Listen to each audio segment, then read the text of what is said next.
जब हम परमेश्वर की संतान बन जाते हैं तो न केवल पवित्र आत्मा हमारे भीतर रहता है, लेकिन वह हमें हमारे जीवन के लिए परमेश्वर के उद्देश्य को पूरा करने में मदद करने के लिए सशक्त भी बनाता है।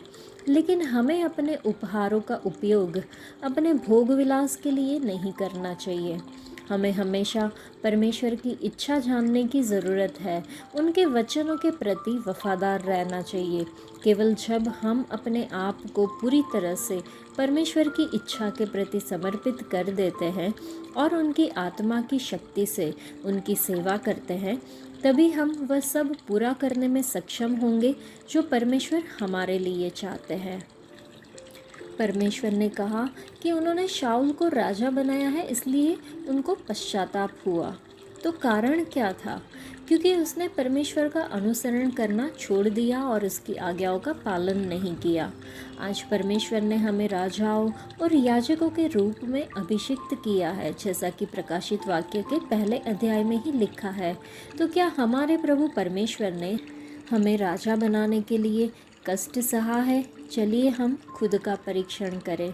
परमेश्वर ने शाऊल को आज्ञा दी कि वह अमालेकियों के विरुद्ध जाए और उन्हें और उनकी सारी संपत्ति को नष्ट कर दे। शाऊल लड़ने गया, परंतु उसने राजा और अच्छी से अच्छी भेड़ बकरियां, बैल और अच्छे से अच्छे मोटे जानवरों और भेड़ के बच्चों को भी बचा लिया, साथ ही सभी अच्छी चीज़ें, और ऐसे उनका पूरा विनाश नहीं किया।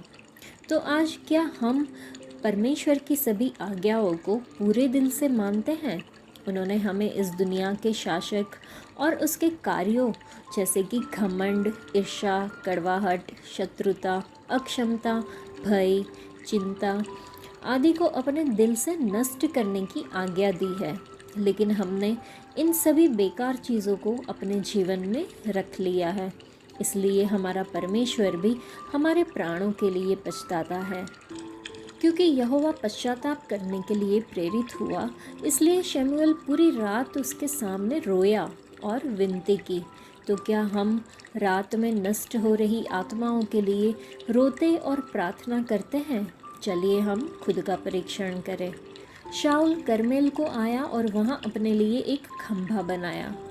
यहाँ वह परमेश्वर के लिए महिमा का एक स्तंभ खड़ा करने में असफल रहा, जिसने उसे जीत दिलाई थी, लेकिन इसके बजाय उसने खुद को बड़ा किया। परमेश्वर ने हमें हमारे जीवन की कई लड़ाइयों में जीत दिलाई है, लेकिन हम कहते हैं कि हमने जीत पाई है और हम अपने दिल में और अपने जीवन में जीत का एक स्मारक बनाते हैं।